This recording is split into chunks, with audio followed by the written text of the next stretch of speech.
Morning students. आज भी हम स्टार्ट करते हैं जो आईआईटी जेईई जो क्वेश्चंस किए थे उन्हीं को कंटिन्यू करते हैं। जो हमने कल कुछ क्वेश्चंस किए थे जो कि डिटरमिनेंट बेस पे थे और आईआईटी में आए हुए क्वेश्चन थे मेंस और एडवांस में, उन्हीं क्वेश्चन को कंटिन्यू करते हैं कुछ आगे उसी टॉपिक पे। जैसे कि क्वेश्चन है, let P and Q be 3x3 matrix. P not equal to Q है if P cube equal to Q cube and p square q is equal to q square p, then determinant of p square plus q square is equal to, मतलब determinant मतलब p square plus q square का determinant क्या होगा अगर p और q 3x3 एक matrix है। तो ये कंडीशन हमारे पास गिवन है, determinant of p square plus q square निकालना है, मतलब हमको ये फाइंड आउट करना है p square plus q square का डिटरमिनेंट फाइंड आउट करना है क्या होगा। ये ऑप्शन है हमारे पास। तो इसके अकॉर्डिंग क्या है, जैसे कि दो एक कंडीशन हमें गिवन है, एक तो P cube equal to Q cube और एक हमारे पास है P square Q is equal to Q square P. ये दो इक्वेशन हमारे पास है, दो कंडीशन हमारे पास है। अगर हम अज्यूम करके 3x3 की अज्यूम करके इसको सॉल्व करने बैठेंगे तो बहुत टाइम लग जाएगा। तो इसको डायरेक्ट सॉल्व करते हैं एज ए इक्वेशन। तो जैसे ये फर्स्ट इक्वेशन मान लेते हैं हम और ये सेकेंड इक्वेशन। क्या करते हैं, फर्स्ट माइनस सेकंड कर लेते हैं, फर्स्ट में से सेकंड को सेपरेट कर लेते हैं। तो क्या आ गया, P cube minus P square Q is equal to Q cube minus Q square P. क्या कॉमन आ रहा है यहां पर, ये पी स्क्वायर कॉमन आ गया तो यहां बचेगा पी माइनस क्यू, और इधर से अगर देखा जाए तो क्या कॉमन आ रहा है, क्यू स्क्वायर कॉमन आ रहा है तो क्या बच रहा है क्यू माइनस पी। अगर यहां p माइनस क्यू है यहां पर p माइनस क्यू हम बना लें तो क्या हो जाएगा p square p minus Q, और ये हो गया हमारे पास equal to minus Q square, ये भी हो गया हमारे पास p माइनस क्यू। ये टर्म हो गई। अब क्या कर रहे हैं, इसको अगर इस टर्म को इधर शिफ्ट करके ले आते हैं हम तो क्या बन जाएगा p square p minus Q, और ये हो गया plus Q square p minus Q, जो क्या हो गया इक्वल टू 0 हो गया। अब p माइनस क्यू हमारे पास कॉमन आ रहा है तो बच क्या रहा है, p square equal to Q square plus Q square, और p minus Q is equal to 0। तो क्या कंडीशन बन रही है, यहां पर हमारे पास है कि p not equal to Q, तो ये तो नॉट इक्वल टू 0 हो जाएगा, मतलब कि p minus Q not equal to 0 हो जाएगा। क्यों 0 हो जाएगा, क्योंकि p not equal to q है। यहां से तो कंडीशन क्या हो गई, नॉट इक्वल टू 0 हो गया। तो 0 जो आंसर आ रहा है वो किसके अकॉर्डिंग होगा, p square plus Q square के, इसके इक्विवेलेंट हो जाएगा। तो p square plus Q square equal to 0 है तो इसका डिटरमिनेंट भी क्या हो जाएगा, ये डिटरमिनेंट हम बोथ साइड करते हैं तो क्या हो गया 0 हो गया। मतलब determinant of p square plus Q square किसके इक्विवेलेंट आ गया, 0 के इक्विवेलेंट आ गया। तो ये ध्यान देना हमें यहाँ पर कि p माइनस क्यू भी 0 इक्वलेंट हो सकता था, लेकिन कंडीशन हमारे पास क्या है, p not equal to q। इस कारण क्या हुआ, ये 0 इक्वलेंट हुआ तो इसका डिटरमिनेंट क्या हो जाएगा, अगर हम बोथ साइड डिटरमिनेंट ले लेते हैं तो क्या हो जाएगा, ये 0 इक्वलेंट हो गया, determinant of p square plus Q square equal to 0। हमें सिर्फ इतनी कंडीशन निकालनी थी तो अज्यूम करने की जरूरत नहीं पड़ी। और क्वेश्चन देखते हैं इसमें। जैसे कि नेक्स्ट क्वेश्चन है हमारे पास, इफ p एक मैट्रिक्स है 1 1 2 alpha 3 4 3 3 4 is the adjoint of a 3x3 matrix A। मतलब एक मैट्रिक्स है जिसका एडजॉइंट हमें निकालना आता है कोफैक्टर लेके। तो एक मैट्रिक्स थी 3x3 की, उसका एडजॉइंट जो है वो ये दे रखा है हमें, जिसे क्या बोल रखा है p, and determinant of A, जो भी मैट्रिक्स थी 3x3 की उसका डिटरमिनेंट क्या है 4 है। तो अल्फा इज इक्वल टू, हमको अल्फा की वैल्यू फाइंड आउट करनी है, जो क्या है 4 हो सकती है, 11 हो सकती है, 5 हो सकती है और 0 हो सकती है। तो कैसे करेंगे, तो इस क्वेश्चन को सॉल्व करने के लिए हमें प्रॉपर्टी ध्यान होनी चाहिए कि ये जो p है, p एक मैट्रिक्स है जो कि क्या है एडजॉइंट ऑफ मैट्रिक्स A। मतलब p किसके इक्विवेलेंट है, एडजॉइंट ऑफ A के इक्विवेलेंट है, और डिटरमिनेंट ऑफ A हमारे पास गिवन है कितना 4। तो एडजॉइंट ऑफ A और डिटरमिनेंट ऑफ A में हमें एक प्रॉपर्टी पता थी क्या, कि adjoint of A is equal to हो जाएगा determinant of A to the power n-1। ये प्रॉपर्टी पता है। यहां पर क्या है, एन क्या है, ऑर्डर ऑफ मैट्रिक्स, जो कि कितना है 3 इंटू 3 मतलब 3 ऑर्डर की। तो इसको हम लिख सकते हैं determinant of A to the power 3 minus 1 मतलब डिटरमिनेंट ऑफ ए का स्क्वायर और एडजॉइंट ऑफ ए, एडजॉइंट हमें पता है तो एडजॉइंट ऑफ ए क्या हो गया, पी के इक्विवेलेंट हो गया। तो डिटरमिनेंट ऑफ पी किसके इक्विवेलेंट हो गया, डिटरमिनेंट ऑफ ए के स्क्वायर के इक्विवेलेंट हो गया। डिटरमिनेंट ऑफ ए हमारे पास गिवन है कितना 4, तो ये किसके इक्विवेलेंट हो जाएगा 16 के। तो डिटरमिनेंट ऑफ पी किसके इक्विवेलेंट आ गया 16 के। किस प्रॉपर्टी के अकॉर्डिंग, इस प्रॉपर्टी के अकॉर्डिंग, क्योंकि पी क्या था एडजॉइंट ऑफ ए और एडजॉइंट ऑफ ए का डिटरमिनेंट किसके इक्विवेलेंट था, determinant of A to the power n minus 1। N क्या था, ऑर्डर ऑफ मैट्रिक्स। तो इस प्रॉपर्टीज को यूज करते हुए हमने ये एक रिलेशन निकाला कि determinant of P equal to किसके इक्विवेलेंट आ गया 16 के। तो पी क्या है हमारे पास, ये है। अब इसका हमें डिटरमिनेंट निकालना आता है तो इसका हम डायरेक्ट डिटरमिनेंट निकाल लेते हैं। तो पी का डिटरमिनेंट क्या हो जाएगा, वही फर्स्ट रो फर्स्ट कॉलम के अकॉर्डिंग, मतलब फर्स्ट रो फिक्स करके ये हो गया 12 माइनस 12, ये तो 0 हो गया। फिर minus alpha first row second column के अकॉर्डिंग 4 माइनस 6, ये हो गया 4 माइनस 6। नेक्स्ट यहां पर आ जाएगा 3, ये कितना हो रहा है 4, ये भी वही हो रहा है हमारे पास 4 माइनस 6, तो कितना आ रहा है, ये तो 0 हो गया। ये माइनस 2 अल्फा है तो ये माइनस का प्लस का 2 अल्फा हो जाएगा, और ये माइनस 2 और ये हो गया हमारे पास माइनस का 6।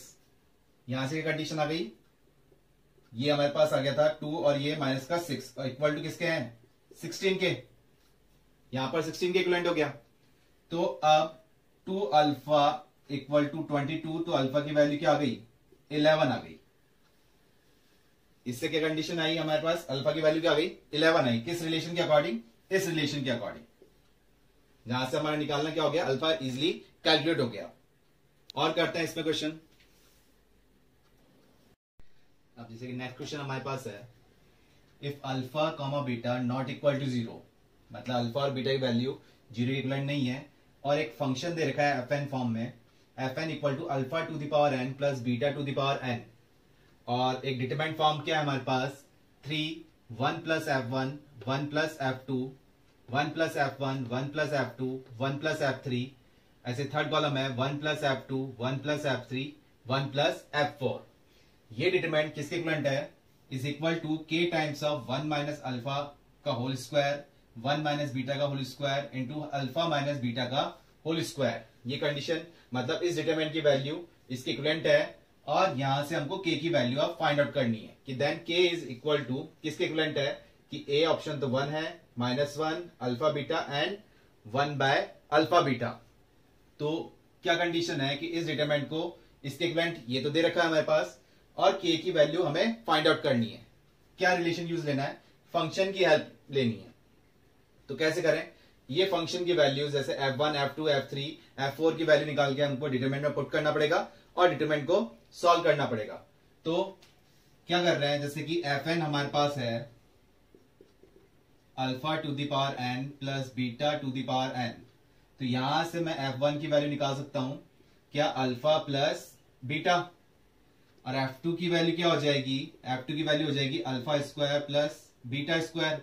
ऐसे ही f3 की वैल्यू क्या हो जाएगी, alpha cube plus beta cube, और f4 की वैल्यू क्या हो जाएगी, alpha to the power 4 plus beta to the power 4।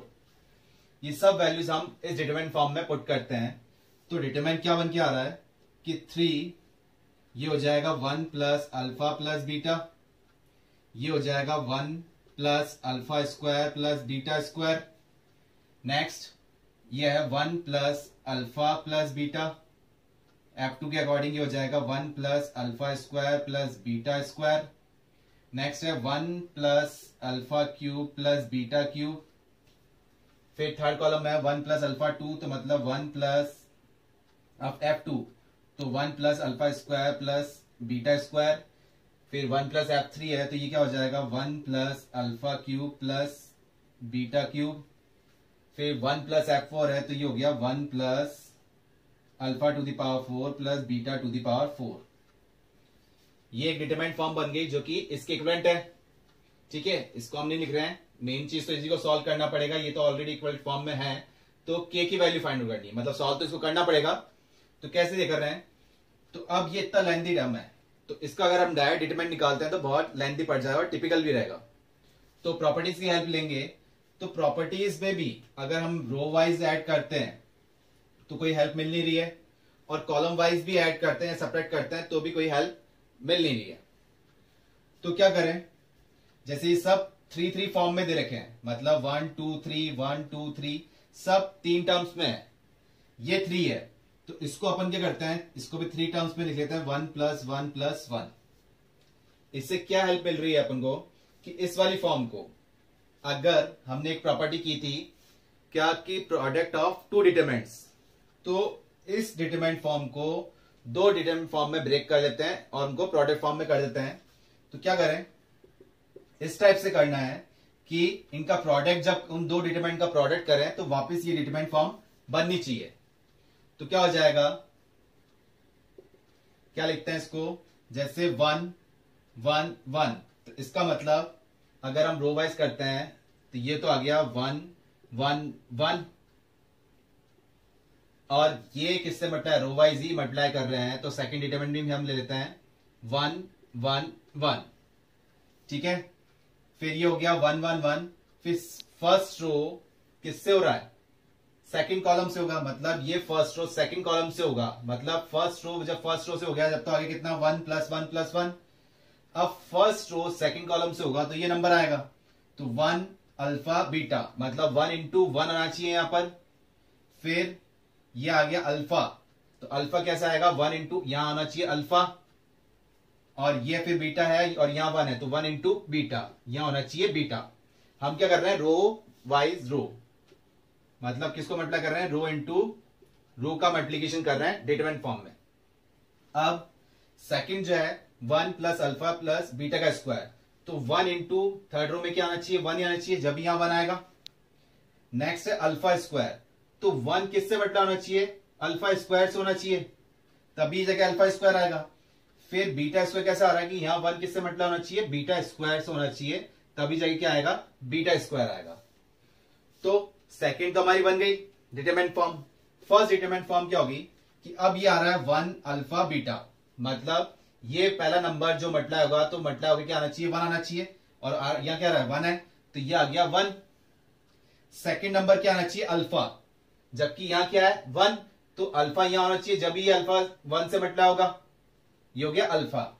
Next है बीटा, यहां जो भी नंबर है वो इससे मल्टीप्लाई होगा तो आंसर क्या आना चाहिए, बीटा आना चाहिए, क्योंकि यहां क्या है बीटा, तो वो तभी आ सकता है जब यहां बीटा हो। देखिए ये टर्म हो गई, क्रॉस चेक कर लेते हैं, 1 इंटू 1 1, फिर प्लस अल्फा इंटू 1 अल्फा, फिर प्लस बीटा इंटू 1 बीटा, ये हो गया। इसको सेकंड रो से कर लेते हैं, 1 into 1 1, alpha into alpha alpha square, plus beta into beta beta square. Clear है। नेक्स्ट रो के लिए करते हैं हम, तो 1 इंटू 1 1 आ रहा है, alpha into alpha square alpha cube हो गया, फिर beta into beta square beta cube हो गया। ये अरेंजमेंट सही हो गया हमारे पास। अब थर्ड रो कैसे फाइंड आउट करें कि यहां जो नंबर है उस नंबर को जब 1 से करेंगे तो क्या आना चाहिए 1, क्योंकि यहां 1 है तो क्या आएगा, ये 1 ही आ जाएगा, तभी हो सकता है। नेक्स्ट नंबर चाहिए मेरे को अल्फा स्क्वायर, तो कब आ सकता है, यहां तो 1 है तो यहां ऐसा नंबर होना चाहिए कि इसको मल्टीप्लाई करके क्या आ जाए अल्फा स्क्वायर, तो होना क्या चाहिए अल्फा स्क्वायर ही होना चाहिए, यहां तो क्या है 1 है। फिर नेक्स्ट नंबर यहां क्या है बीटा स्क्वायर, तो यहां बीटा स्क्वायर ही होना चाहिए, जब जाके वो 1 से मल्टीप्लाई होगा तो क्या आ जाएगा बीटा स्क्वायर ही आएगा। क्रॉस चेक कर लेते हैं कि फर्स्ट रो वाइज तो हमने कर लिया, ये आ रहा है। सेकंड रो वाइज करते हैं तो 1 into 1 1, alpha square into alpha alpha cube हो गया, beta square into beta beta cube हो गया। नेक्स्ट रो के लिए भी क्रॉस चेक कर लेते हैं, 1 into 1 1, alpha square into alpha square alpha to the power 4, beta square into beta square beta to the power 4। तो ऐसे हमने दो डिटरमिनेंट फॉर्म में ब्रेक कर लिया। अब ब्रेक करने के बाद हुआ क्या, प्रोडक्ट फॉर्म में सेम डिटरमिनेंट फॉर्म बन रही है 1 1 1 1 alpha beta 1 alpha square beta square. Same determinant form है, तो इसको क्या लिख सकते हैं, 1 1 1 1 alpha beta 1 alpha square beta square का होल स्क्वायर। इस डिटरमिनेंट क्या लिख दिया हमने, होल स्क्वायर। तो अब इसको सॉल्व कर लेते हैं, जो कि ऑलरेडी दे रखा है हमें, ये आएगा ही आएगा, लेकिन मल्टीप्लिकेशन में क्या आएगा उसके लिए हमें सॉल्व करना ही पड़ेगा कि क्या आना चाहिए कि 1 आएगा, -1 आएगा, अल्फा बीटा आएगा, 1 बाय अल्फा बीटा आएगा। मतलब सॉल्व करके ये टर्म तो आएगी आएगी, साथ में एक्स्ट्रा और टर्म भी आएगी, वो क्या है, इन 4 ऑप्शन में से हमको मिल जाएगा। तो स्क्वायर, ये ऑलरेडी स्क्वायर फॉर्म में है, तो हमको सिर्फ इसका डिटरमिनेंट सॉल्व करना है और फाइनली सॉल्व हो जाएगा। तो 1 1 है, तो प्रॉपर्टीज की हेल्प ले लेते हैं। इसमें क्या करें हम, R2 में चेंज कर देते हैं R2 माइनस R1, इसको सॉल्व करते हैं। नेक्स्ट, और R3 में भी चेंज कर लेते हैं, R3 में चेंज कर लेते हैं R3 माइनस R1, ये हो जाएगा।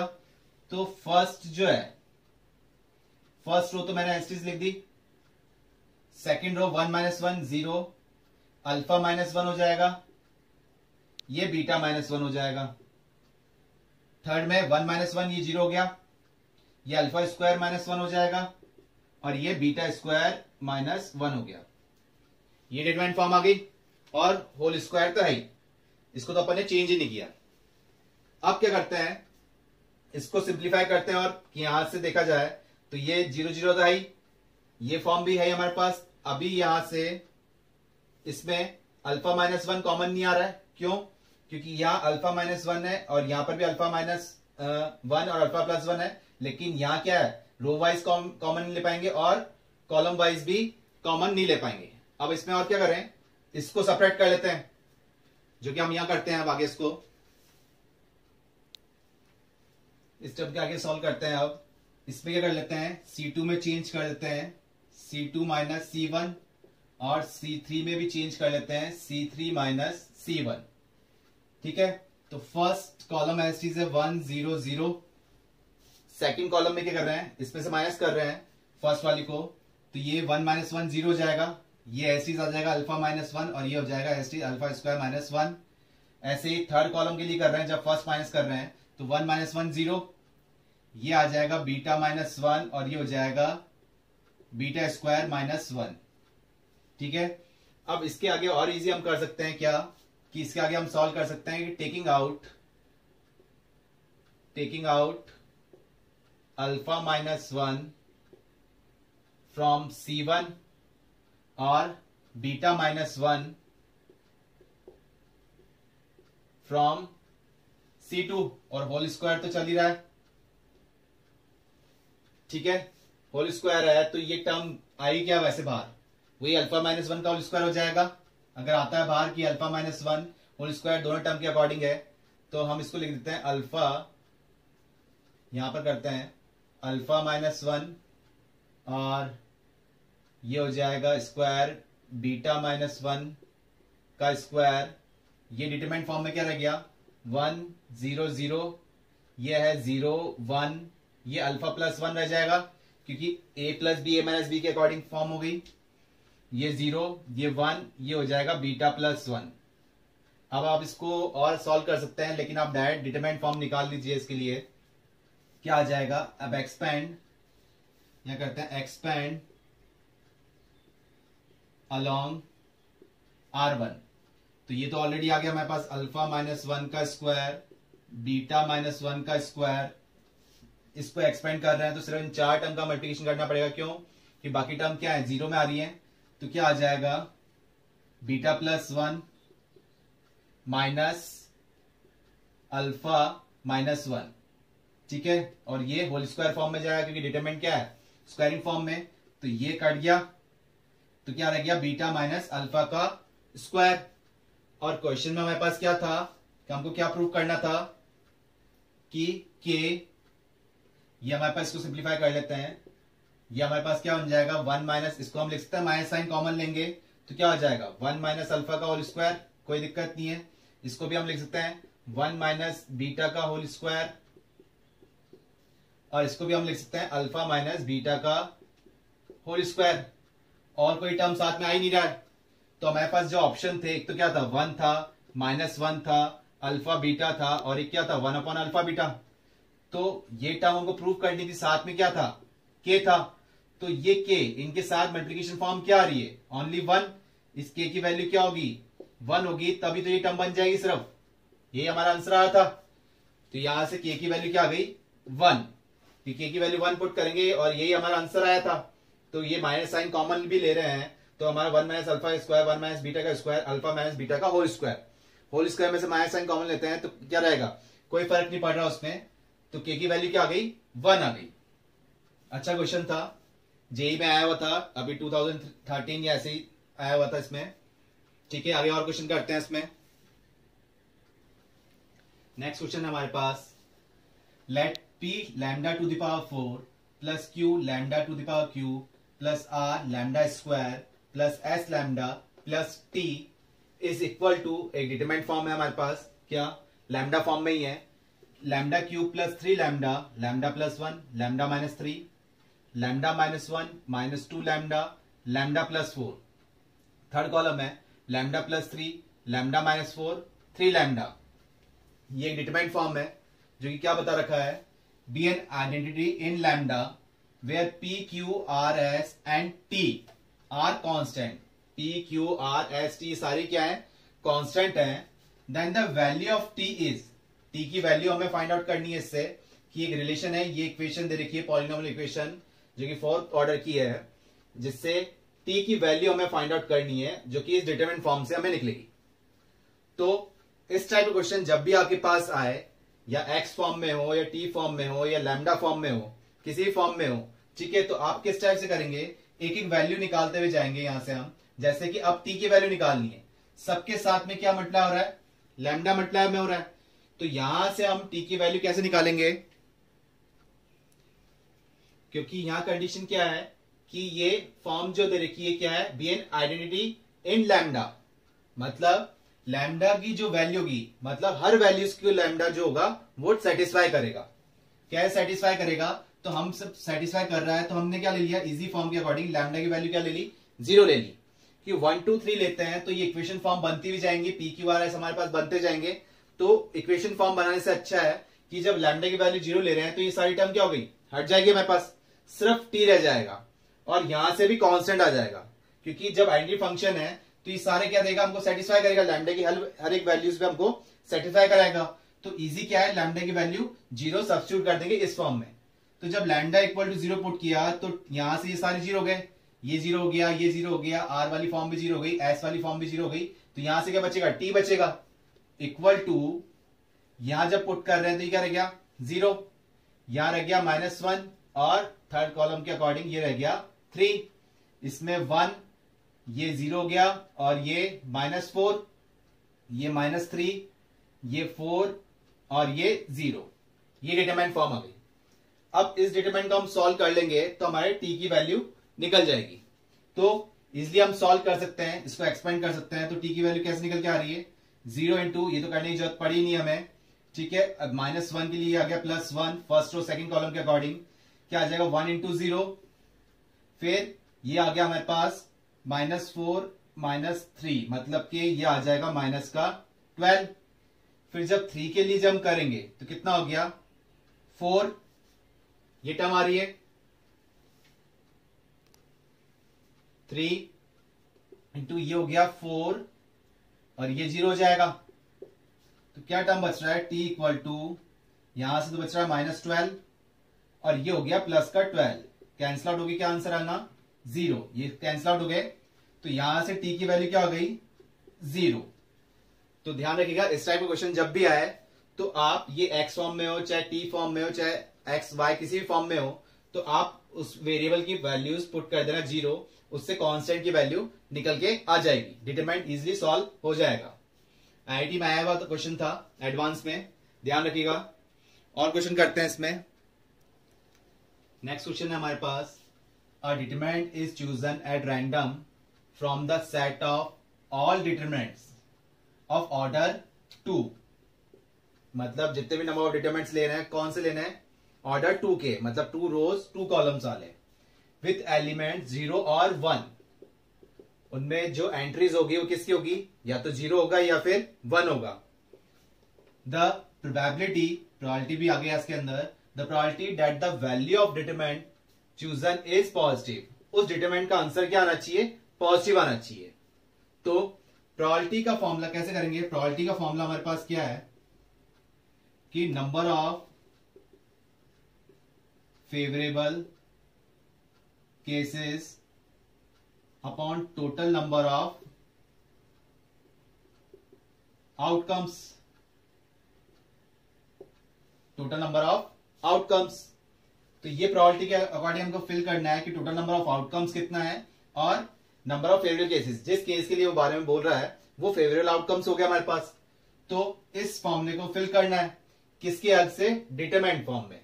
कैसे लेंगे कि टोटल नंबर ऑफ आउटकम निकालते हैं, तो हमको पता है डिटरमिनेंट 2 ऑर्डर के लिए क्या हो गया, जैसे कि ये ए मान लिया, ये बी मान लिया, ये सी मान लिया और ये डी मान लिया। टोटल कितने एलिमेंट्स हैं, 4 एलिमेंट्स। तो अब इनमें जो फिल करना है वो क्या करना है, 0 पुट करना है और 1 पुट करना है। इन दो की हेल्प लेनी है, या तो 0 लेना है या फिर 1 चूज करना है, 0 या फिर 1, इन चारों में से।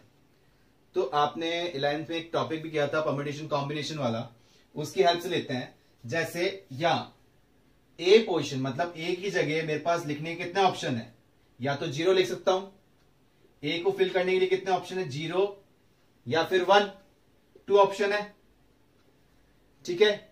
एंड बोल रहा हूं तो क्या आ गया, मल्टीप्लाई है। बी को फिल करने, मैंने ए फिल कर दिया, चाहे 0 से करूं चाहे 1 से करूं, ऑप्शन कितने थे मेरे पास, 2, तो मैंने लिखा 2 ऑप्शन है। एंड बी को फिल करने के लिए मेरे पास कितने ऑप्शन है, 2 ऑप्शन है, तो इसलिए इंटू 2 हो गया। फिर सी को फिल करने के लिए मेरे पास कितने ऑप्शन है, वही 0 और 1। ऐसा तो बोला नहीं कि एक नंबर 0 फिल कर दिया तो दूसरा नंबर 1 करना है, ऐसा कुछ बोला नहीं है सीक्वेंस फॉर्म में। तो हम टोटल आउटकम देख रहे हैं कि ए को फिल करने के लिए मेरे पास कितने ऑप्शन है, 2। एंड ए को फिल करने के बाद मेरे को बी को फिल करना ही करना है, बी की जगह लिखना ही लिखना है, तो उसके लिए भी मेरे पास कितने ऑप्शन है, 2। एंड सी के लिए मेरे पास कितने ऑप्शन है, वही 2, 0 और 1। एंड डी को भी सॉल्व करने के लिए, मतलब डी की जगह भी लिखने के लिए कितने ऑप्शन है, 0 या फिर 1, तो इसके लिए भी कितना हो गया, 2। मतलब इन प्लेस पे मैं कुछ भी लिख सकता हूं, जैसे ए की जगह कुछ भी लिख सकता हूं, 0 या फिर 1, मेरे पास 2 ऑप्शन हो गए। अब एंड कंडीशन आ रही है, और कंडीशन नहीं आ रही, या फिर नहीं आ रहा कि ए के करने के बाद बी करना है या नहीं करना, करना ही है, क्योंकि 2 रोज 2 कॉलम पूरी फिल करनी है, तभी वो एक 2 ऑर्डर की डिटरमिनेंट फॉर्म बन पाएगी। तो ए के बाद बी के लिए भी मेरे पास 2 ही ऑप्शन है, सी के लिए भी 2 ही ऑप्शन है, डी के लिए भी 2 ही ऑप्शन है, चारों फिल हो गए। तो टोटल कितने हो गए, ये 16। तो टोटल आउटकम तो हो गया, मतलब 2 ऑर्डर का डिटरमिनेंट जिसकी एंट्रीज 0 और 1 से ही फिल कर सकते हैं, वो टोटल डिटरमिनेंट कितने हो गए, 16। ये तो हमारे पास आ गया टोटल आउटकम्स। अब नंबर ऑफ फेवरेबल केसेस की बात हो रही है, तो नंबर ऑफ फेवरेबल केसेस के लिए क्या बोला उन्होंने कि जो भी आप डिटरमिनेंट बनाएंगे 2 ऑर्डर का 0 और 1 एंट्री के साथ में, उस डिटरमिनेंट का आंसर क्या आना चाहिए, पॉजिटिव। मतलब डिटरमिनेंट की वैल्यू, डिटरमिनेंट कैसे निकालते हैं, 2 ऑर्डर का a into D minus B into C, इसको जब सॉल्व करेंगे तो आंसर 0 भी नहीं, क्या आना चाहिए, पॉजिटिव आंसर ही आना चाहिए, ठीक है। तो कैसे करें, जैसे कि अब ऐसे 16 है लेकिन हमको चेक करने हैं, तो कैसे है, जैसे मैंने एक डिटरमिनेंट लिया, यहां 1 ले लिया, यहां 0 ले लिया, यहां 0 ले लिया, ये 1 ले लिया। इसका डिटरमिनेंट जब करूंगा तो 1 इंटू 1 क्या आ गया, 1 ही आ गया, ये तो 0 हो गया। तो एक डिटरमिनेंट तो हो गया, ये एक डिटरमिनेंट क्या बनेगा, जैसे कि 1, यहां 1 1 मेरे को रखना ही पड़ेगा, जब भी 1 आ रहा है, यहां 1 रखता हूं, यहां 0 रखता हूं, तो भी डिटरमिनेंट क्या हो जाएगा, 1 इंटू 1 1 माइनस 0, इसका डिटरमिनेंट भी कितना आ गया, 1, जो कि पॉजिटिव है। और क्या हो जाएगा, यहां 1 रखा, यहां 1 रखा, यहां अब 0 कर दिया, यहां 1 कर दिया, तो 1 इंटू 1 1 माइनस 0 इंटू 1 0, तो इसका आंसर भी कितना आया, 1 आया। तो ये तो पॉजिटिव आ रहा है। इसको और कोशिश करते हैं, तो यहां मैंने रख दिया 0 0, यहां 1 रख दिया, तो ये तो 0 इंटू 0 हो गया, और ये 1 इंटू 1 कर रहा हूं तो क्या आ रहा है, -1। तो मेरे को नेगेटिव आंसर नहीं चाहिए, मेरे को क्या चाहिए, पॉजिटिव आंसर चाहिए। तो पॉजिटिव तभी पॉसिबल है जब मैं यहां इस वाले डायगोनल में क्या रखूं, 1 1 रखूं। इनके एलिमेंट कुछ भी लिख सकता हूं, लेकिन अगर इसको भी मैंने 1 लिख दिया, इसकी जगह 1 हो गया, तो 1 इंटू 1 1 और -1 इंटू 1 ये भी 1, तो 1 - 1 क्या हो गया, 0 हो गया, न्यूट्रल पॉइंट हो गया, जो कि हमको चाहिए क्या, पॉजिटिव। तो सिर्फ पॉजिटिव आप देखिए सिर्फ 3 कंडीशन से आ रहा है कि यहां डायगोनल में तो 1 1 हो गई, इन दो को आप चेंज कर सकते हैं 0 0, या फिर एक 1 कर दिया 0 कर दिया, या फिर 0 कर दिया 1 कर दिया। सिर्फ ये 3 ही डिटरमिनेंट पॉसिबल है टोटल कितने 16 डिटरमिनेंट में से, जो कि क्या बन सकेंगे कि नंबर ऑफ फेवरेबल केसेस कितने बन गए, टोटल कितने रह गए 3, और टोटल आउटकम कितने हो गए 16। तो probability that the value of determinant chosen is positive when 2 order of determinants, और कंडीशन क्या है, एलिमेंट्स क्या लेने पड़ेंगे आपको 0 और 1। तो ये कंडीशन आई, अगर आप सारे ही 0 ले लेते हैं 0 0, तो आपको क्लियर हो गया टोटल 16 कैसे बन रहे हैं। जैसे 3 ये बन गए, ऐसे चारों 1 हो गए, एक डिटरमिनेंट ये बन जाएगा, चारों ही 0 हो गए, एक डिटरमिनेंट फॉर्म वो बन जाएगी, या फिर ये 0 0 हो गए, जैसे इस टाइप से ये 0 0 हो गए, फिर एक ये 0 हो गया, या फिर ये 0 हो गया, इस टाइप से टोटल डिटरमिनेंट कितने हो जाएंगे 16। लेकिन हमको वो फॉर्म नहीं बनानी, टोटल आउटकम हमने निकाल लिया है। अब केसेस उसके लिए सॉल्व करें कि कंडीशन क्या बने, सिर्फ पॉजिटिव। तो सिर्फ ये 3 केस ही है, 1 2 और ये 3, ये 3 केस ही हैं जो कि हमको क्या दे रहे हैं, पॉजिटिव रिजल्ट दे रहे हैं। उसके अलावा सारे आंसर क्या देंगे, या तो 0 देगा या फिर नेगेटिव वैल्यूज देगा। तो probability according number of favourable outcomes या cases upon total number of outcomes क्या हो गए, नंबर ऑफ फेवरेबल केस कितने बने, सिर्फ 3 केस बने जो पॉजिटिव रिजल्ट दे रहे हैं डिटरमिनेंट के 3, टोटल आउटकम कितने थे 16, तो इसकी प्रोबेबिलिटी क्या होगी 3/16।